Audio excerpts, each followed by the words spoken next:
Jeg vil nu vise jer et klip oppe fra Færøerne, nærmere betegnet en badetur.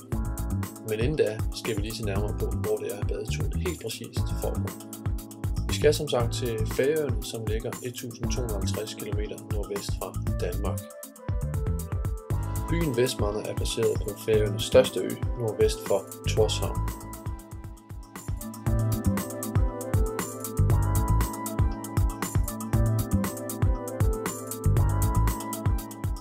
Og det er altså her, det kolde gys finder sted, lige på badebroen ud for det blå sejlhus.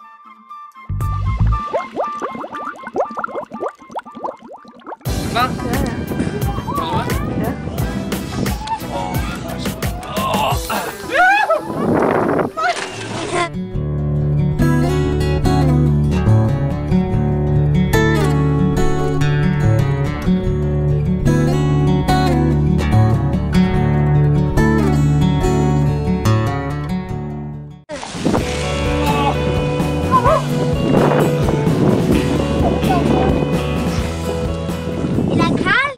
Shit, det lugter af havvand.